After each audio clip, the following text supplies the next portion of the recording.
Judith, héroïne improbable. Judith, c'est pas un personnage qui est très très connu, hein, donc généralement dans la culture chrétienne, c'est pas forcément le personnage le plus connu. Et quand on la connaît, c'est généralement dans la scène qui est à l'écran sur le PowerPoint, c'est en train de couper la tête d'Holoferne ou en train de brandir la tête d'Holoferne une fois le forfait accompli. Du coup, Judith, c'est un personnage qui est considéré souvent comme un peu inquiétant, quand même, comme figure féminine. Enfin, notamment, elle fait très peur aux messieurs, notamment. Hein, donc, elle suscite beaucoup de fantasmes. Et on comprend qu'elle ait suscité aussi beaucoup d'interprétations contradictoires. Alors, le personnage de Judith, on le verra de plus près au cours de cette communication, a aussi le talent d'exploser tous les clichés. Elle est veuve, mais c'est pas du tout la pauvre veuve implorant la charité qu'on trouve souvent dans la Bible, hein, quand on pense à la veuve et l'orphelin. Judith, elle est veuve, mais elle est riche. Et en plus, elle est belle, elle est séduisante. En même temps, elle est belle, riche, séduisante, et elle tue par l'épée, ce qui n'est pas très féminin, a priori. Elle est belle et riche, et pourtant, elle reste célibataire après son veuvage, elle ne se remarie pas, et tout porte à croire qu'elle meurt sans descendance. Ce qui n'était pas tellement vu positivement dans l'Israël ancien, le fait d'avoir pas de descendance. Et pourtant, on nous dit à la fin du livre de Judith qu'elle est demandée maintes fois en mariage, mais elle va choisir le célibat. Alors tout ça forme de Judith un portrait peu ordinaire et qui explique que Judith, à travers l'histoire, a été compris de bien des manières différentes. Alors on l'a compris comme une incarnation du peuple d'Israël. Judith, Yehudit en hébreu, ça veut dire la juive. Alors ben voilà, incarnation du peuple d'Israël. Certains l'ont considérée comme une traîtresse. Ah bah oui, parce que quand même, c'est par mensonge qu'elle s'introduit dans le camp ennemi et qu'elle coupe la tête d'Holoferne. Donc il y a des gens qui sont très très mal à l'aise par rapport à ça. Donc traîtresse. Certains vont voir en elle une version féminine mais à peine déguisée de Judas Maccabée. D'autres vont la voir comme une héroïne, un exemple. D'autres vont la voir au contraire comme une personnification de la séduction féminine perverse. Et d'autres vont y voir aussi une préfiguration de la Vierge Marie. D'ailleurs, une des rares lectures qu'on fait à l'Église du livre de Judith, c'est lors d'une fête de la Vierge Marie. Mais tout ça est très diversifié et très contradictoire, mais fondamentalement, qu'est-ce que ces interprétations nous disent de l'image des femmes dans le monde du récit et dans le monde du lecteur? Ça en dit beaucoup aussi. Hein. Quel impact ces interprétations ont-elles sur la compréhension de la place des femmes dans la Bible? Et Judith a-t-elle encore quelque chose à dire aux femmes d'aujourd'hui? Donc je vais essayer d'aborder ces quelques points. Un mot d'abord sur le livre de Judith. Donc un petit livre peu connu, de fait, donc qui mérite quelques mots de présentation. Le livre de Judith fait partie des livres dits deutérocanoniques, qui nous sont parvenus par l'intermédiaire du canon de la Bible grecque, la Septante. C'est donc un livre qui nous est parvenu en grec et pas en hébreu, comme la majorité des textes de l'Ancien Testament. Il n'est donc pas reconnu comme canonique dans la tradition juive, ainsi que dans les églises issues de la Réforme. Donc c'est un livre qui n'est pas forcément à prendre si vous organisez une célébration œcuménique, ou bien au contraire, si on le prend, alors c'est en sachant qu'on va peut-être faire découvrir quelque chose aux frères protestants qui seraient présents. Et si vous êtes vous-même de tradition protestante, il est possible que vous ne connaissiez pas du tout le livre de Judith, ou en tout cas très mal. Parce qu'il ne fait pas partie des écritures donc reconnues comme inspirées pour les églises issues de la Réforme. Alors c'est un écrit tardif, ça fait partie donc des derniers écrits rédigés de l'Ancien Testament, puisqu'il a été rédigé à la période hellénistique, donc après la conquête d'Alexandre le Grand, et plus précisément à l'époque hasmonéenne. Alors l'époque hasmonéenne, ça désigne une dynastie royale qui a régné en Israël entre 142 et 63 avant Jésus-Christ. Donc, le livre de Judith, il a été rédigé plus ou moins entre le 2e siècle et le 1er siècle avant Jésus-Christ. Donc, ça fait vraiment partie des derniers écrits rédigés de l'Ancien Testament.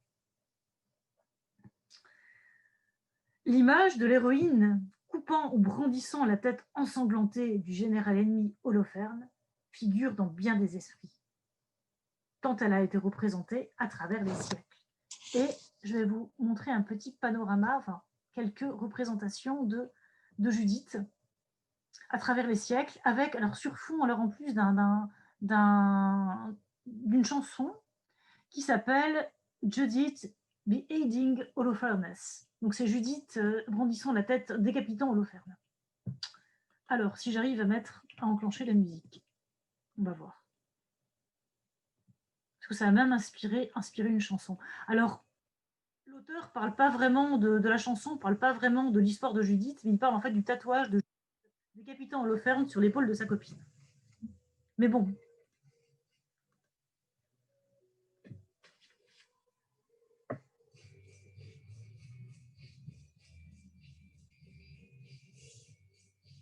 Donc, peut-être petit ensemble d'œuvres sur Judith décapitant Holoferne. On ne voit pas la vidéo, enfin je ne sais pas s'il y a une vidéo, mais... On l'entend? Je la vois pas non plus, ouais. Oui. La Ah, vous ne voyez pas Judith? Je pense que vous partagez que le PowerPoint et pas le... Là, le PowerPoint, vous le voyez? Oui, mais pas la vidéo. Donc, vous voyez les images? Oui.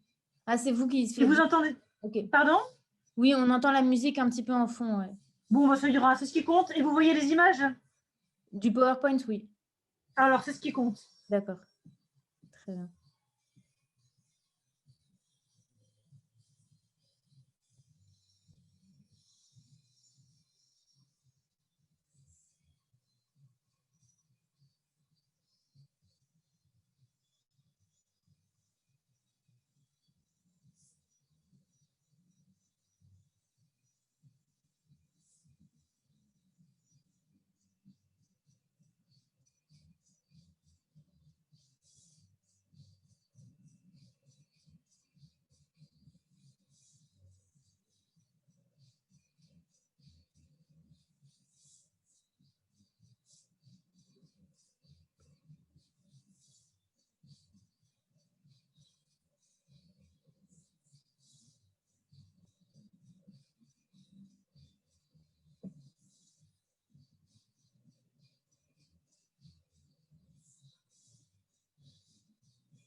Voilà, donc, vous avez eu l'occasion de voir qu'il y en a beaucoup.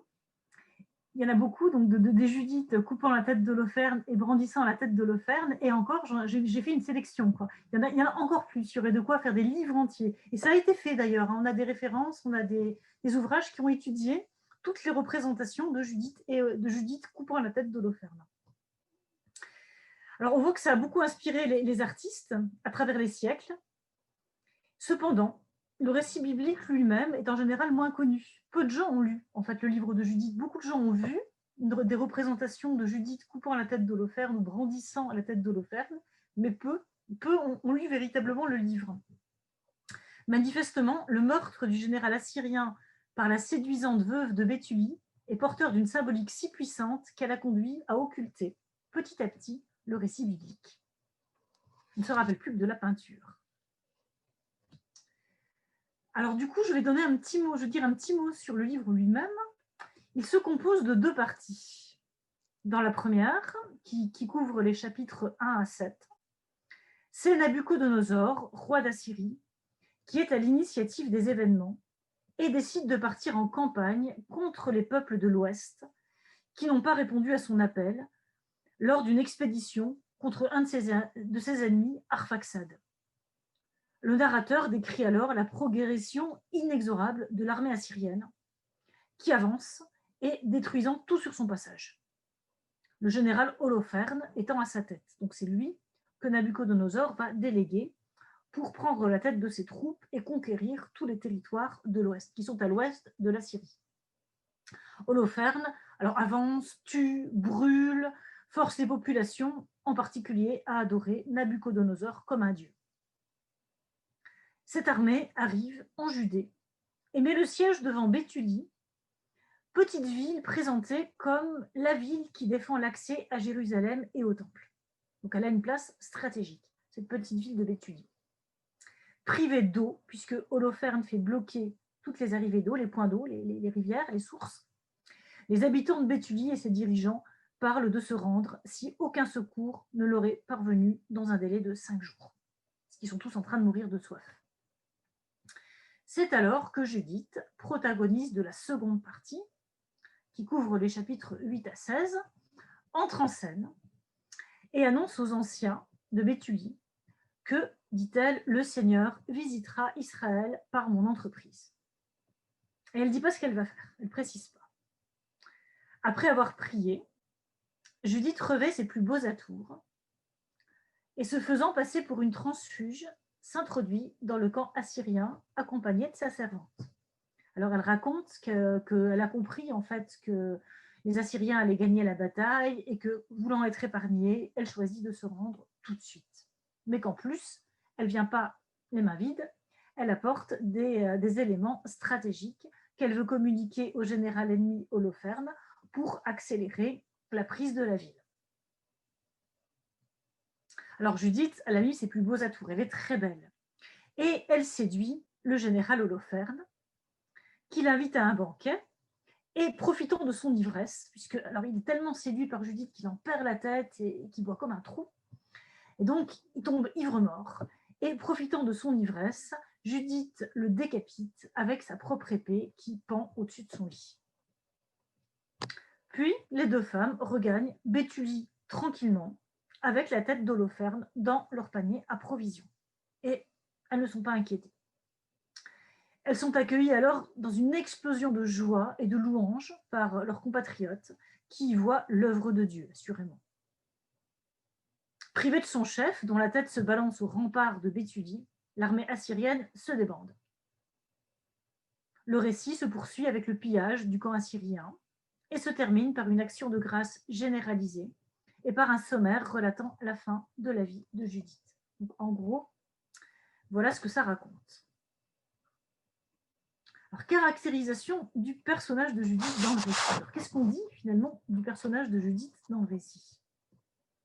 D'abord, un petit mot des femmes dans le récit de Judith. Parce qu'il n'y a pas que Judith quand même. Qu'est-ce qu'on dit des femmes? Alors, il faut savoir que quand on lit le livre de Judith, on se rend compte que rien, absolument rien, ne prépare le lecteur à l'arrivée de Judith si l'on s'en tient au premier chapitre du récit, aux 7 premiers chapitres, à la première partie. En effet, dans les 7 premiers chapitres du livre, il n'est quasiment question que d'hommes, et qui plus est, dans un contexte de guerre. Alors, à l'époque, la guerre, c'était surtout masculin quand même. Donc, c'est le roi Nabuchodonosor, un homme, qui déclare la guerre. C'est le général en chef Holoferne qui mène les troupes assyriennes, composées d'hommes nombreux, d'hommes, pas de femmes a priori. Alors, on précise, 170 000 fantassins et 12 000 cavaliers, sans compter l'intendance et les hommes à pied qui s'y trouvent. Face à eux, des hommes également. On a Arphaxad, roi des Mèdes, les fils de Kéléoud, les vassaux de Nabuchodonosor, qui refusent de se battre à ses côtés et lui résistent comme un seul homme. On a les anciens de Béthulie et on a Achior, l'ammonite aussi. Sans doute comptons des femmes parmi les peuples qui tentent de résister et ceux qui choisissent de se rendre. Mais le récit n'en parle même pas. Il faut attendre le chapitre 4 pour que l'existence de femmes soit mentionnée. On se rende compte que tiens, ça existe. Donc l'existence des femmes est mentionnée pour la première fois au chapitre 4 dans le récit. Mais c'est dans un passage qui relate la supplication collective que les Israélites font monter vers Dieu face à l'arrivée d'Holoferne. Donc Holoferne arrive et les fils d'Israël prient vers Dieu. Alors voilà ce qui se passe. Tous les hommes d'Israël crièrent vers Dieu avec une grande ardeur, et ils jeûnèrent avec une grande ardeur. Eux, leurs femmes, les voilà, leurs femmes, leurs petits-enfants et leurs troupeaux, et tous les étrangers en séjour, leurs salariés et leurs esclaves mirent des sacs sur leurs reins. Tous les hommes d'Israël, les femmes et les enfants, habitant à Jérusalem, se prosternèrent devant le temple, couvrirent leurs têtes de cendres et déployèrent leurs sacs devant le Seigneur. Ils entourèrent l'autel d'un sac et crièrent vers le Seigneur avec une ardeur unanime pour qu'il ne livrât pas leurs petits-enfants au pillage, leurs femmes au rapt, les villes de leur patrimoine à la destruction et le lieu saint à la profanation et à l'outrage triomphant des nations. Alors, il est encore question des femmes lors de l'assemblée qui se tient au moment de l'arrivée d'Achior à Béthulie. Ils convoquèrent tous les anciens de la ville, tous les jeunes gens et les femmes accoururent à l'assemblée. Elles accourent à l'assemblée. Je ne sais pas trop ce qu'elles vont y faire. Ensuite, les femmes sont mentionnées parmi les victimes espérées du siège organisé par les Assyriens. Alors, ça, c'est le point de vue des Assyriens. Ils espèrent faire des victimes et des femmes parmi elles. Ils se consumeront de faim, eux, leurs femmes et leurs enfants, disent-ils, en bloquant les sources. Et effectivement, c'est ce qui se produit, puisque tous souffrent rapidement, non pas tant de la faim, mais de la soif. Leurs tout petits étaient abattus, les femmes et les jeunes gens étaient épuisés de soif et tombés sur les places de la ville et dans les passages des portes. Et c'est ainsi que tout le peuple, jeunes gens, femmes et enfants, se rassemblèrent près d'Osias et des chefs de la ville, pour leur demander de se rendre aux Assyriens, malheureusement. Car, disent-ils, mieux vaut pour nous devenir leur proie que de mourir de soif. Nous deviendrons esclaves, mais nous vivrons. Et nous ne verrons pas mourir nos tout petits, ni nos femmes et nos enfants rendre l'âme. Donc, Osias, le chef des anciens, les écoute et leur demande d'attendre encore 5 jours, comme on l'a vu. Puis il renvoie les hommes à leur poste de défense et, je cite, les femmes et les enfants dans leur maison. On le voit, les femmes sont toujours mentionnées comme un collectif aux côtés des enfants et des jeunes gens. Elles prient, elles font preuve de curiosité quand même, elles vont voir ce qui se passe, elles se joignent aux supplications collectives et surtout constituent des victimes potentielles de rapt si la ville est prise. Donc en fait, on a surtout peur pour elles, en réalité. Comme les enfants, elles sont peu résistantes, en tout cas elles sont considérées telles quelles, et comptent parmi les premières victimes du manque d'eau. Elles ne prennent pas part à la défense de la ville, malgré la situation désespérée. Leur place est à la maison, leur disent les anciens. Pourtant, on aurait pu penser que dans un cas désespéré comme celui-là, une femme, c'est quand même demain. Mais non, là, leur place est à la maison, même dans cette situation désespérée. Elles sont manifestement trop faibles et fragiles pour être d'une quelconque utilité en ces circonstances. En tout cas, voilà comment elles sont perçues. Donc, ce point de vue semble a priori assez typiquement masculin. Et dans un tel cadre, l'arrivée de Judith est d'autant plus inattendue qu'elle ne correspond pas du tout à ce qui est dit des femmes jusque-là, puisqu'elle n'est ni faible, ni fragile, et qu'elle n'a pas l'intention du tout d'être une victime.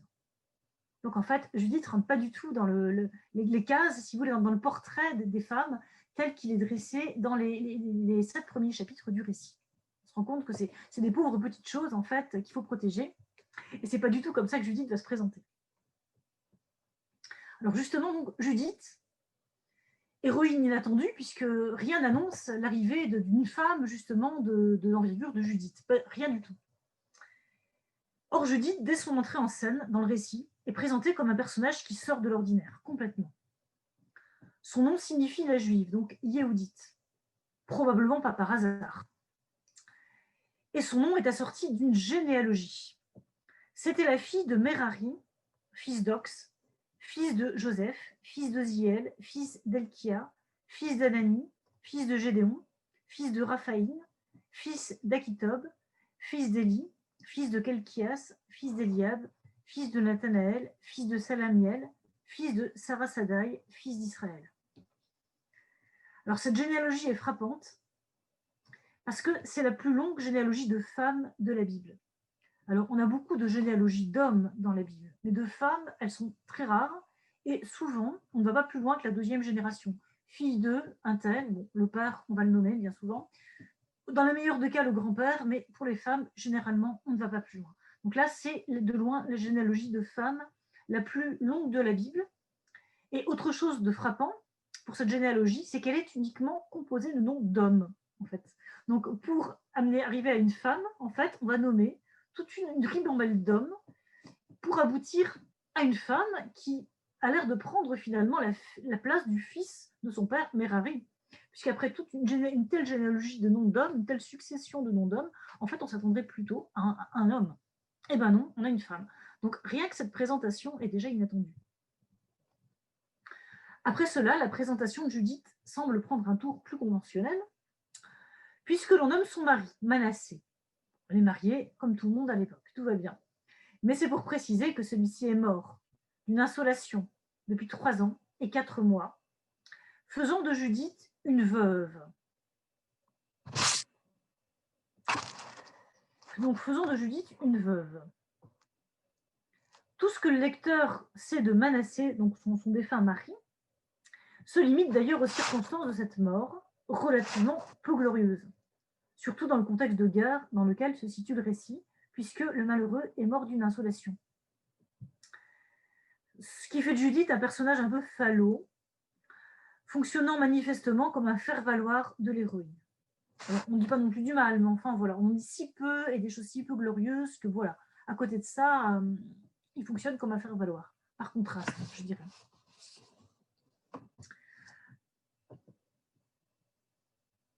Par comparaison avec ce qui est décrit dans la première partie du récit, où les hommes organisent la résistance, tandis que les femmes, trop faibles, sont cantonnées à la maison,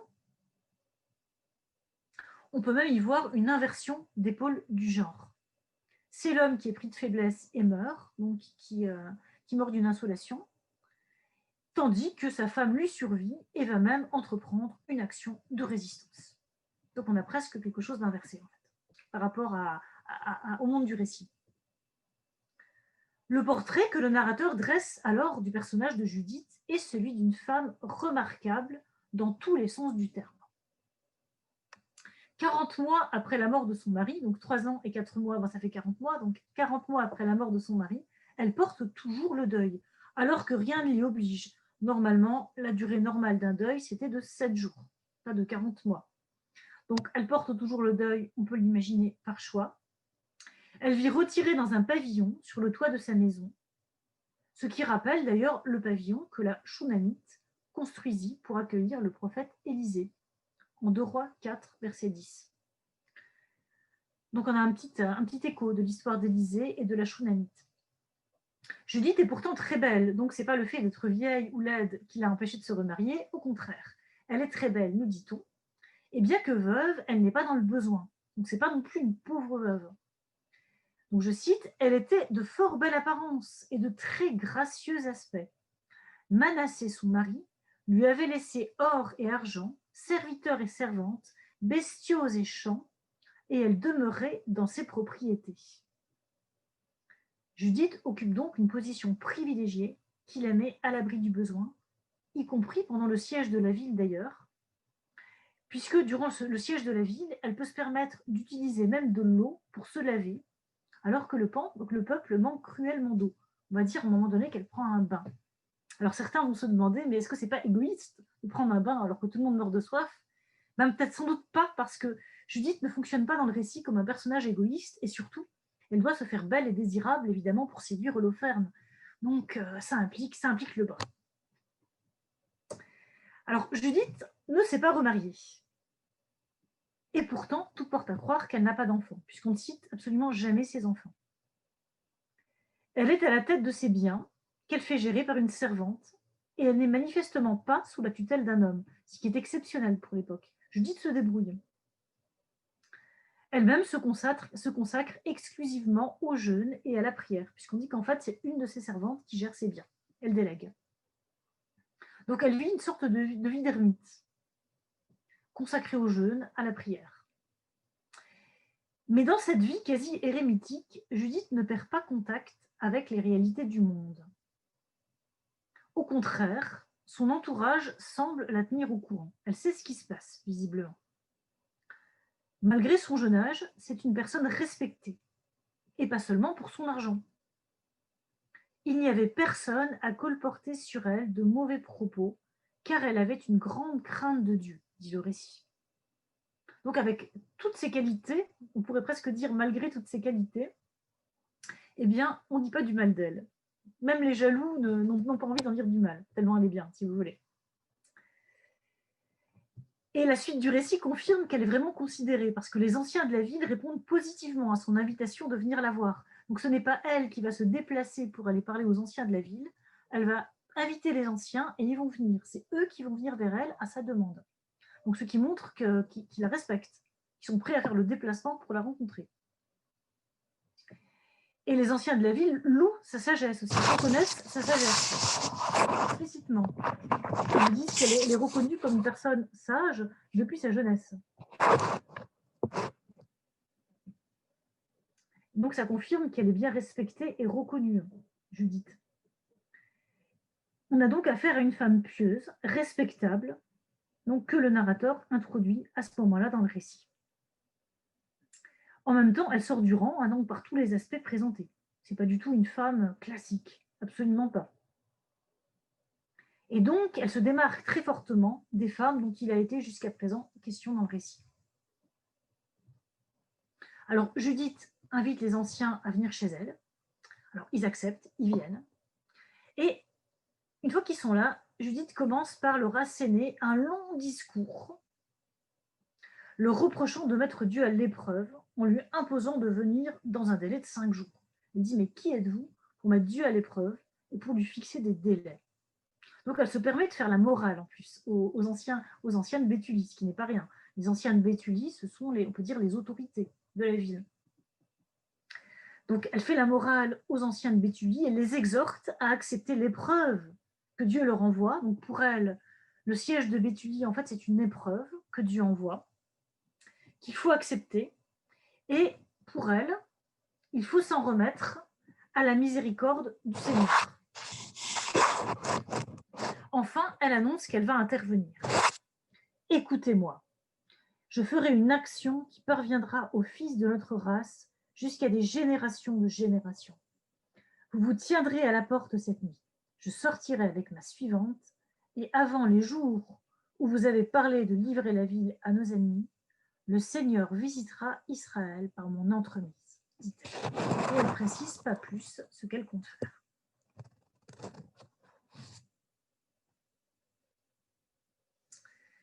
Après le départ de ses hôtes, Judith prend le sac et la cendre. Alors, le sac et la cendre, c'est vraiment la tenue en fait de deuil, de supplication, de repentir.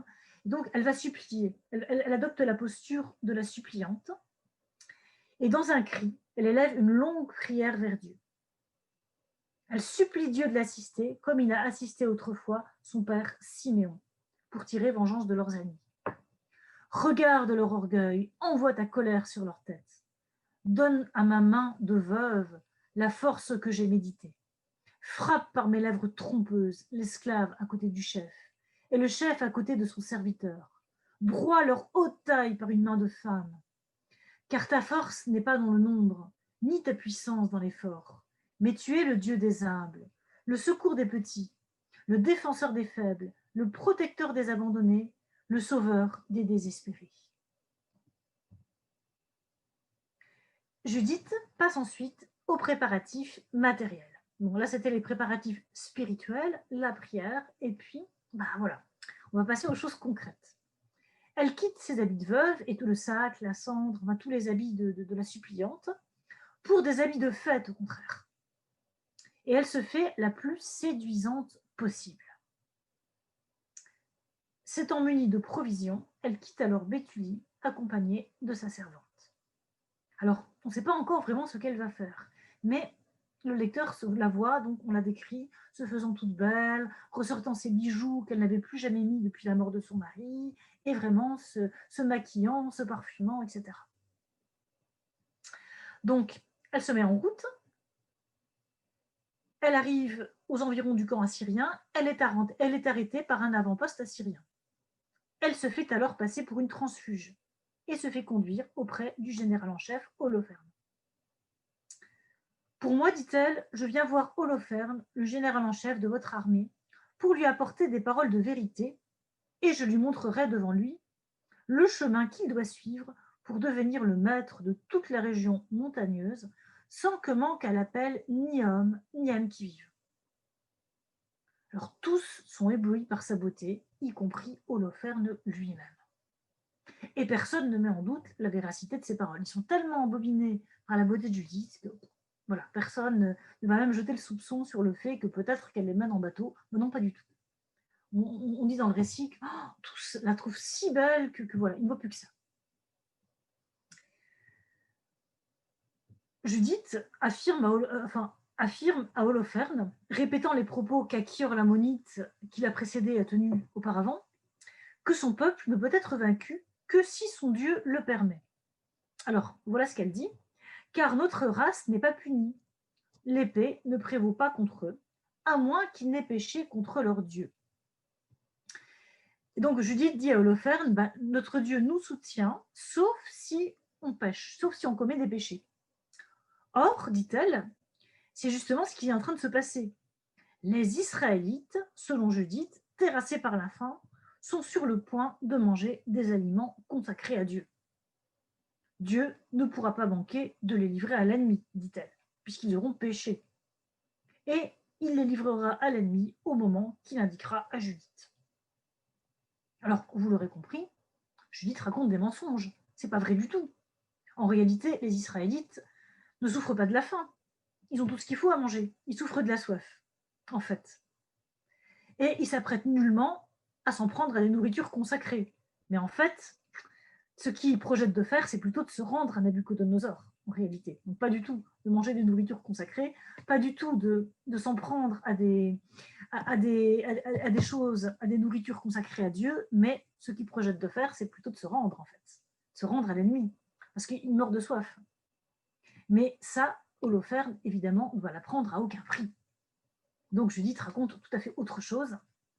Elle le mène en bateau et elle ne veut absolument pas qu'il sache, évidemment, que les fils d'Israël sont prêts à mourir de soif, parce que sinon, il suffirait d'attendre.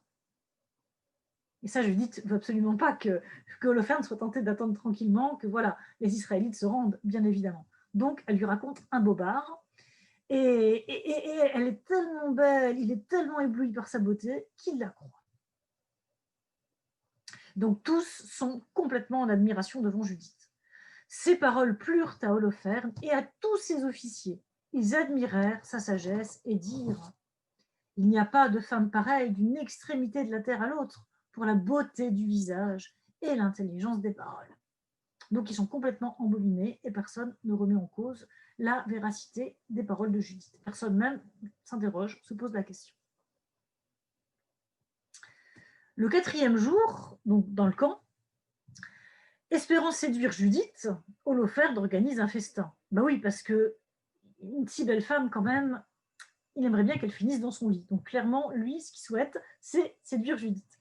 Donc il organise un festin en espérant que ça se termine par une tendre nuit avec la belle. Mais ça ne se passe pas du tout comme il a prévu, parce qu'il est tellement ébloui par Judith qu'en fait, il voit comme un trou. Lui qui est pourtant, on peut le supposer, un général qui a une certaine expérience, donc qui n'en est pas à sa première bouteille de vin, eh bien quand même. Donc il voit comme un trou, qu'une fois les invités partis, en fait, il s'écroule complètement. Il tombe endormi, ivre mort, du sommeil de l'ivrogne. Et Judith saisit l'occasion. C'est l'occasion qu'elle attendait, bien évidemment. Elle décroche le cimeterre du guerrier et après avoir prié, elle lui tranche la tête. S'y prenant à 2 fois, précise le récit. Mais c'est très court, hein, c'est un demi-verset. Judith qui décapite Holoferne. Un demi-verset et des dizaines de tableaux. Donc elle le décapite Et puis elle rejoint sa servante et les deux femmes sortent du camp sans être inquiétées. Donc elles ont mis la tête d'Holoferne dans le panier à provisions puisqu'elles étaient parties avec des provisions. Donc elles avaient leur petit panier avec la nourriture cachère qu'elles étaient supposées manger dans le camp. Et à la place, elles mettent la tête d'Holoferne. Et elles retournent à Béthulie, la tête d'Holoferne, donc au bras. À Béthulie, Judith présente sa victoire comme une manifestation de Dieu dont elle n'a été que l'humble instrument. Louez Dieu, dit-elle, louez-le. Louez Dieu qui n'a pas retiré sa miséricorde de la maison d'Israël, mais qui a broyé nos ennemis par ma main cette nuit. Voici la tête d'Holoferne, le général en chef des armées d'Assour. Et voici la moustiquaire sous laquelle il était étendu pendant son ivresse. Le Seigneur l'a frappé par la main d'une femme. Et le peuple et ses chefs, de même, louent le Seigneur et l'action de Judith. Le lendemain, la panique tombe sur le camp assyrien. Dès lors qu'on trouve le général en chef décapité et puis qui gît là par terre sans sa tête. Et les Israélites n'ont plus qu'à poursuivre les fuyards puisque les troupes assyriennes se débandent complètement. Quand elles voient que Holoferne est mort, là, sans sa tête, tout le monde est pris de panique et tout le monde fout le camp. Donc, les Israélites descendent, ils poursuivent les fuyards et surtout, ils pillent allègrement le camp abandonné. Et donc, ils récoltent des tas de richesses. Tous se retrouvent à la suite de Judith pour rendre grâce à Dieu. Après 3 mois de réjouissance, quand même, chacun rentre chez soi, y compris Judith, qui reprend son train de vie. Bien que désirée par de nombreux hommes, elle ne se marie pas et reste sans descendance. La fin de sa vie, telle que la relate le narrateur, est celle d'une personne juste et hors norme. En effet, si elle rentre chez elle, ce n'est pas pour vivre la vie du commun des femmes, autrement dit, se marier et avoir des enfants. Judith choisit de rester célibataire, malgré les possibilités de mariage qui lui sont offertes. La fin de sa vie est celle d'une personne juste, généreuse, à qui Dieu octroie de longs jours. Elle avança en âge avec une grande gloire et elle vieillit dans la maison de son mari jusqu'à 105 ans. Elle renvoya libre sa suivante et mourut à Béthulie. On l'enterra dans le sépulcre de son mari, Manassé. La maison d'Israël mena son deuil pendant 7 jours. Avant de mourir, elle avait partagé ses biens entre tous les proches de son mari, Manassé, et les proches de sa famille. Il n'y eut plus personne pour effrayer les fils d'Israël pendant les jours de Judith et pendant de nombreux jours après sa mort.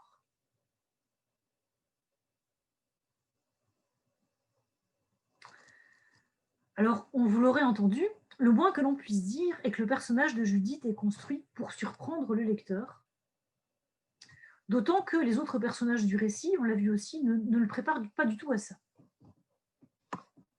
Contrairement à ses consoeurs, Judith n'est ni faible, ni fragile. Elle ne se tient pas aux côtés d'enfants, et si elle demande protection, c'est auprès de Dieu seul, et de personne d'autre. Bien qu'encore jeune et belle, elle n'est pas du tout sous la tutelle d'un homme, elle gère seule ses biens et prend seule ses décisions. Elle échappe au destin classique de la femme de l'époque, puisqu'elle n'est ni épouse ni mère. Et pourtant, sa vie n'est pas présentée comme un échec. Bien au contraire.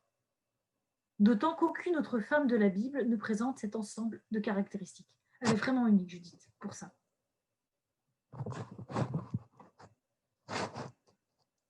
Cependant, certains traits la rattachent à l'un ou l'autre personnage biblique quand même. Donc, il y a quelques parallèles, quelques points de contact avec d'autres personnages, même si elle est tout à fait unique et tout à fait la seule à présenter toutes ces caractéristiques.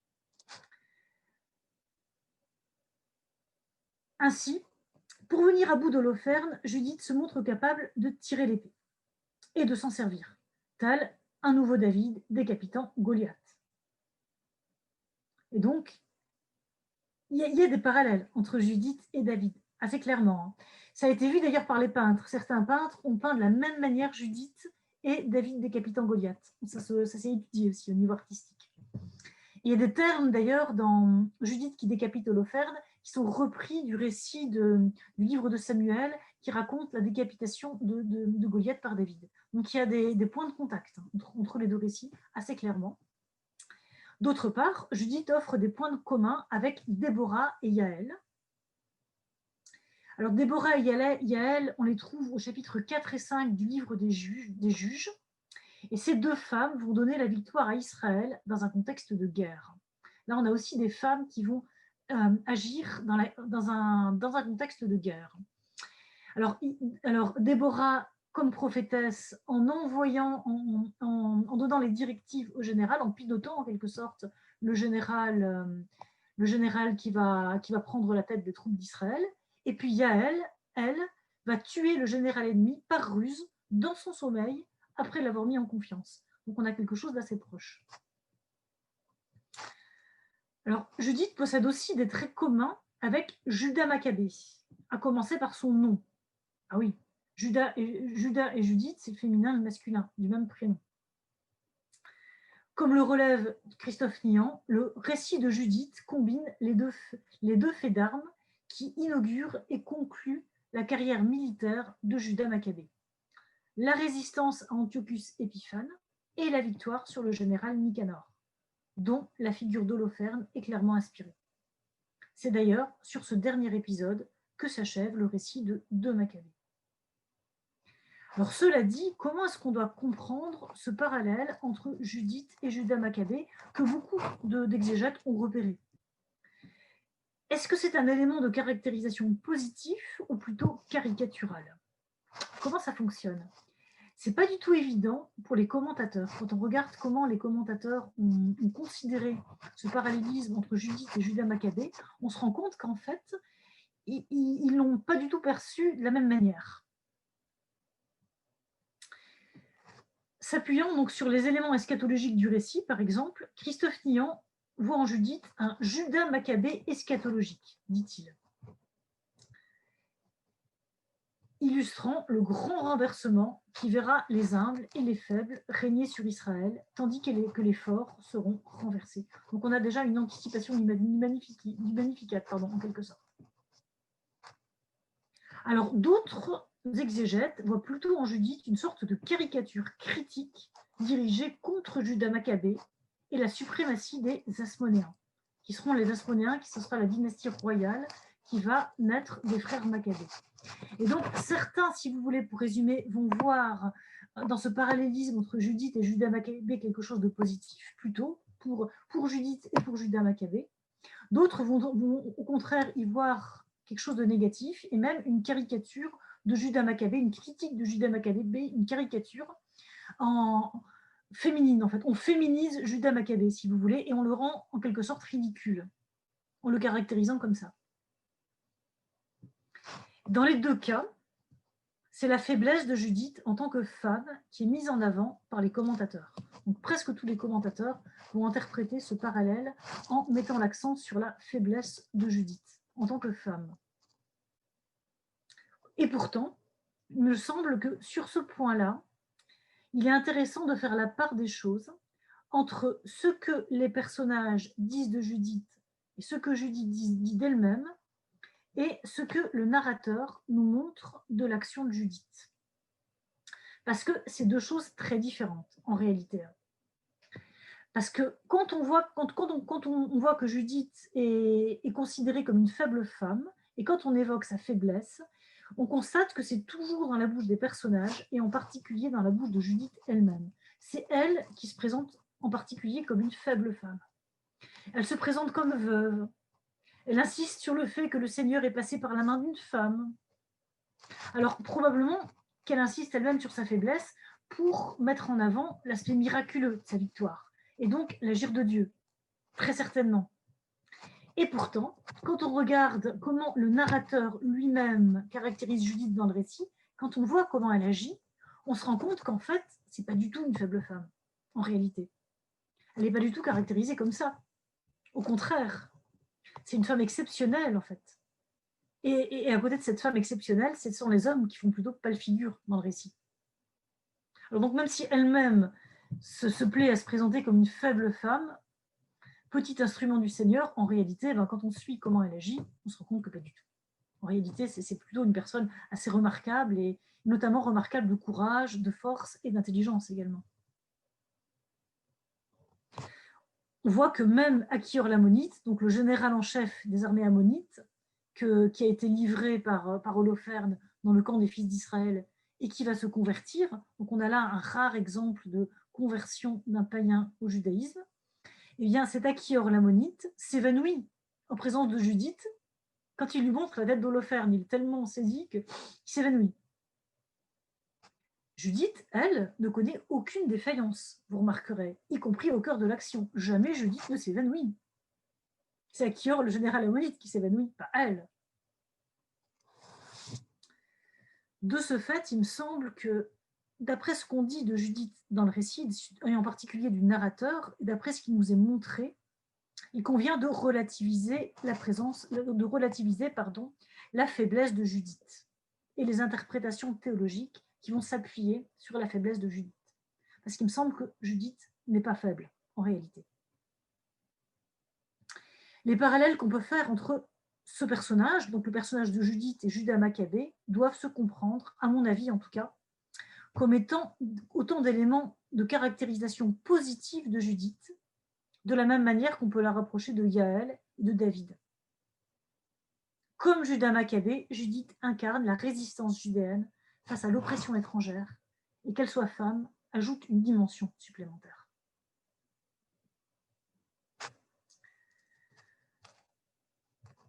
Et en effet, dans le sens de ce parallélisme entre Judith et Judas Maccabée,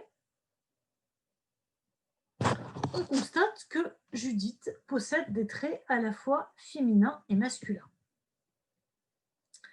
Et sur ce point, sur bien d'autres, comme on va le voir, elle partage un certain nombre de caractéristiques avec la déesse mésopotamienne Ishtar, qu'on appelle aussi Inanna, et qui a aussi d'autres noms.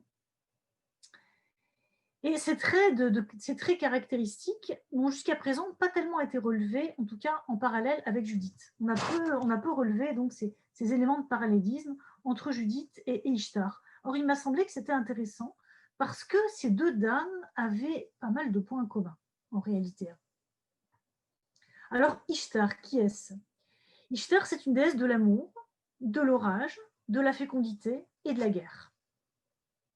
Elle est associée à Vénus et à bon nombre de déesses de l'Antiquité. C'est aussi la déesse de l'étoile du soir et du matin et la protectrice des prostituées et des brasseries. Inanna Ishtar a le pouvoir d'associer les opposés et même de provoquer leur inversion, de briser les interdits et de transcender les paradoxes. Là, on commence à retrouver Judith. Ainsi, elle transcende les genres, masculines et féminines à la fois, comme l'astre Vénus, qui était féminin en tant qu'étoile du soir et masculin en tant qu'étoile du matin. Alors, Ishtar, elle peut aussi changer les femmes en hommes et les hommes en femmes. Les textes et les mythes qu'il évoque la représentent fréquemment comme une entité perturbant l'ordre social, faisant fi des frontières de toutes sortes. Elle aussi, elle ne rentre pas dans les cases. Alors, elle fait fi des frontières entre les sexes, entre dieux et mortels, entre les classes sociales. Donc, c'est vraiment pas du tout quelqu'un qui rentre dans les cases, comme Judith. Ishtar, déesse majeure du panthéon mésopotamien, n'est pourtant jamais représentée sous les traits de l'épouse dévouée ou de la mère, comme Judith aussi.